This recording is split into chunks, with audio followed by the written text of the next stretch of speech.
Hi, I'm Mike Mormon, ERP Suite CEO and founder. Today I have a very special guest, Manuel Nera, our Vice President of Products and Advisories. Manuel, I would like to talk about our customers and the success that they're having of moving off of their current barcode scanning product over to Scanability. Absolutely. No, thank you, Mike, for having me. It's certainly a topic that has gotten a lot of attention. We're seeing a lot of activity with customers adopting our Scanability solution. So excited to have a chance to talk about it. It's a very exciting time because we have a lot of customers that are making a migration from their current barcode scanning software over to Scanability. Right. And I'm sure there's a lot of customers sitting there asking, well, why should I move from one to the other? I already kind of made an investment, right? And I know our customers are finding a lot of value into that. So I'd love to hear from you what we're hearing from our customers and why they're moving off of an investment they made already into it. Great. No, that's an excellent question, and certainly I'd like to cover it. There's about 5 points that I want to talk about that are in addition to architecture differentiation we have in Scanability, right? It uses orchestration technology, or as Oracle calls it, right, J.D. Edwards digital platform for innovation. So we're leveraging that. That is certainly a key component. And there's some other elements, but I'll focus on these other 5 so that our customers can understand the holistic picture, right? It's certainly about the software, but it's not just about the software. So first off, we'll start off with continuous improvement. So we see Oracle, J.D. Edwards, haven't been committed to J.D. Edwards for a long time with continuous innovation, right? Continuous innovation, driving new releases, quarter releases, as we've talked about, with new capabilities, new features, new functionality, and that continues. And then asking customers to also reciprocate with the continuous adoption and staying current and adopting new features, right? So that they're able to see the realization of ROI for the support dollars they're paying Oracle. There's a similar paradigm for us with Scanability, with continuous improvement, in that we work with our customers to implement the Scanability product to meet their business requirements, to their business process needs, and then gain all the traditional benefits of a scanning solution, right? Accuracy, ease of use, increased visibility and control of inventory, etc. So that's all in the mix. But what sometimes customers don't realize is a differentiator for us, because many vendors don't do this, is being there in the long run, the long-term relationship with the customer, to continuously look at their business, how's it doing, has things evolved, has market dynamics introduced new cost pressures or business pressures that need to get responded to. We're part of that, right? Part of that continuous innovation that we're driving. We're advising the customer, and we're there to have a long-term relationship with the customer, not just end it when the implementation's done. Yeah, because I can tell you over the last 20 years of my career in this, all my customers would say, hey man, I pay a lot of money for maintenance, but when it comes time to get help, that it's rarely there to get help, right? They might solve some level 1 type issues, but when I have a level 2 or 3 type issues, right, they don't have that expertise. They're not there, right? And it's really left to the customer to figure it out on their own, right? And that's never a good place to be, is trying to figure out on your own, right? So it's great that we're there side by side. Another interesting thing, and probably one of your points here that I hear it a lot from customers when you can dive into, and J.D. Edwards is big on this as well, is the concept of total cost of ownership, TCO. Yep, and I think you nailed it when you were talking about the support and some of the support components that maybe aren't part of other vendors' offerings when a customer needs some additional support, right? Some additional help with their scanning product. And certainly TCO within the J.D. Edwards ecosystem, right, is a common term that we've talked about when I was at Oracle, and they continue to talk about, because the low total cost of ownership that J.D. Edwards has, right? And it's a natural expectation for a J.D. Edwards customer to have the same type of expectation for any additional solution that's bolted onto J.D. Edwards, including barcode scanning. So we embrace that. We embrace that in not only providing a holistic support, like I just mentioned a moment ago, so I won't reiterate that component, and that's certainly an important thing. There are no hidden costs with our solution. We are upfront in terms of what we provide support, that will be there, a partner with them on an ongoing basis for a long period of time until, until perpetuity. Right. But the other component, I was like, we've architected the solution so it's simple. It's leveraging Orchestrator, like I talked about, and it is able to leverage the business processes that are configured in JD Edwards. So nothing needs to be replicated in terms of custom objects, custom business functions, custom validations. We harness what's there, right? And that's invaluable. As a customer, you're investing once in a business process in JD Edwards, and then we harvest it. That allows us to turn around projects very quickly, make it, white glove fit for each customer, and keep costs down. And I think the other key point too is you talk about the orchestrator, right? We're leveraging the investment people have made in the orchestrator as well. So most of our customers been beat over the head from Oracle at every conference that we have about the orchestrator. So they already kind of implemented the orchestrator in there and have the hardware that they needed for that. So we just go right on top of that hardware, where we see a significant cost savings for customers, because a lot of the competitor solutions require a separate set of hardware and software. And we've seen those, 6 to 8 servers per install, and that can be up to $75,000 in fees a year, and just uptake for that hardware. So, for us, we're able to leverage the investment they already made, and it's a key piece to that TCO as well that you see. Absolutely, Mike. I think the other one that we talked about, I'll let you get into on the TCO side, that is, I think, a game changer for us, is around our subscription model, and versus way traditionally used to be with the previous vendor. So I'll let you kind of deep dive a little bit in how we're doing that and how that really plays a part of that TCO story as well.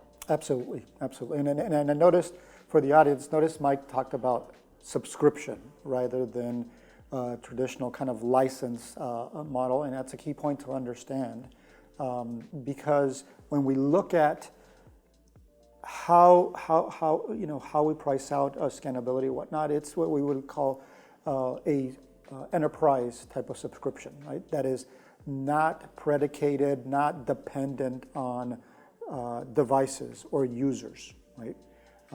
We believe that it's a much simpler model, and it's more, fair model for our customers to do it on an enterprise type of metric, so that as you as a customer want to grow your automation and want more users to be empowered with scanning guns to be able to do things more accurately, more quickly, and kind of give that additional control over inventory to the overall business, you shouldn't have to make a decision and saying, hey, do I really want to pay one more user, right, license, one more device license, or one more other thing that is kind of in a complex pricing structure. We just don't believe in that. So we've gone with a very simple model so that, it is on the enterprise metric. So if you have to add 5, 10, 15 users because you expanded your warehouse and your business has been, has been successful in growing, then we're not going to charge you for those extra, X number of users or guns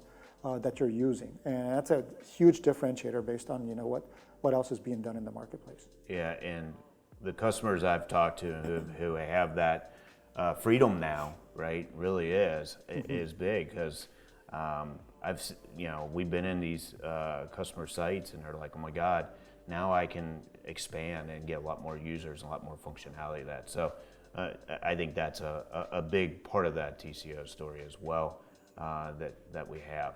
I know we talked about support a little bit, and maybe just wrap up your TCO a little bit around support. I'm thinking a little bit about how we kind of solely focus on JD Edwards, and how does that play into really the TCO picture?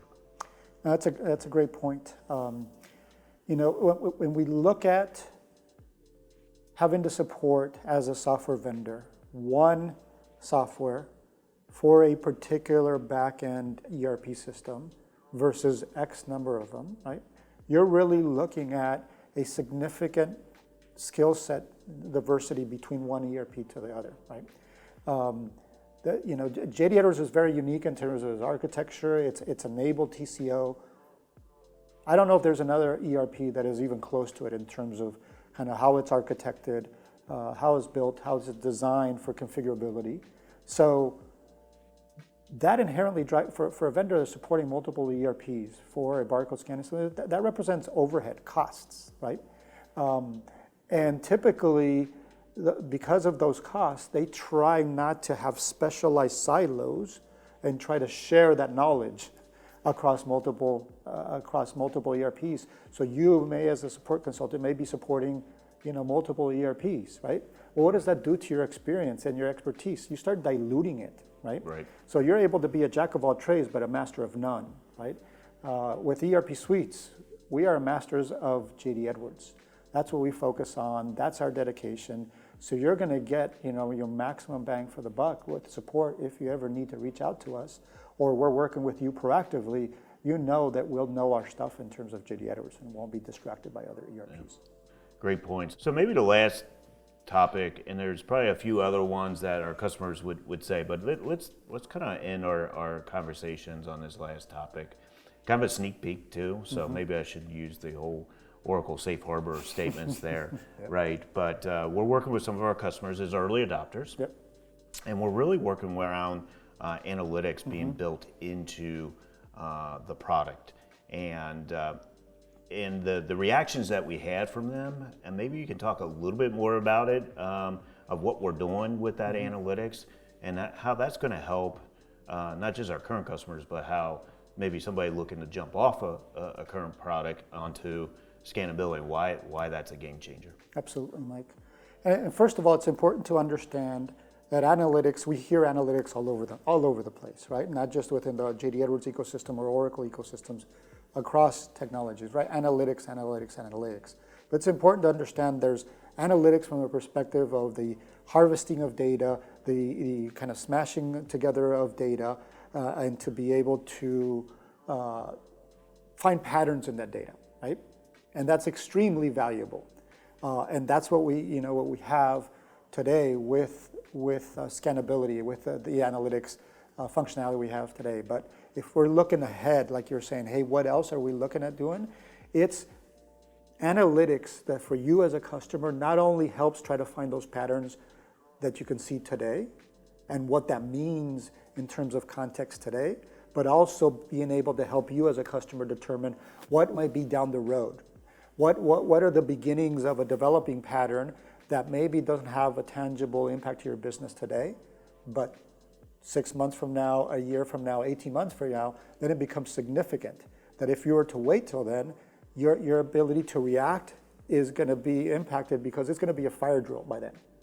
Right. And so that kind of capability we're designing and building right now through predictive algorithms to be able to predict those kind of situations that are developing, alert you as a customer, and eventually also suggest corrective action so that those things can be, so you can avoid those pitfalls, right? Or those kind of things that may have significant impact to your business. So that's where it gets really exciting, right? Having a system that is looking out in the future for you and not just fixated on an as-is solution that is very static, right? Yeah. We're building this so that with that continuous improvement kind of mindset in mind. I think a key point too about it is the reports and dashboards that we're producing, right? Yes, our customers are the consumers of that, but ERP Suites is the consumer as well. Correct. We're there with our customers to start looking at those trends, start looking at what can we do, how we might better schedule their labor or manage their labor costs that they have in there. So it's a tool for both sides to do the continuous improvement that we have in there. And I think the other point that I know of, talking with customers, and I've worked with a lot of customers here, in order for them to get some of that insight, they have to, one, do it themselves, but two, they have to do it in a third-party product. Well, that just starts adding that cost up. So here comes back that TCO mantra that we always hear, but it is true. If it's built into there, you don't have to do a license, you don't have to do hardware that's in there. So some really exciting stuff I know that's coming down the road that we're building in. We'll have quickly, but there's that predictive side's going to be a key differentiator that we'll see in the future. Absolutely, yeah. Fewer moving parts for the customer to deal with, right? And we deliver that with our Scanability solution. We'll deliver that as part of our Scanability solution, so that the customer can reap the benefits and not have to worry about the headaches of keeping everything in sync. Yeah. So when talking with our customers, I know they're very excited. They were happy with the investment they made in Scanability and the partnership that they gotten out of that, and the extension of the team of ERP Suites being there for them throughout. So thank you for helping us and bringing those insights in there. I think it's very valuable in helping people understand why they should make that jump. No, that's great, Mike, and you can rest assured, my team on the products organization is dedicated to building products, right, that deliver value, right, tangible value for our customers where they can realize a return on investment in these solutions. And we'll continue driving, and we touched upon analytics. There's other things too that we're working on to continue to drive that value for our customers so that they can see and be able to leverage that today and in the future. Yeah, it's very exciting to see, and look forward to what we're going to build more into the product. So thank you. Thank you, Mike. Appreciate it.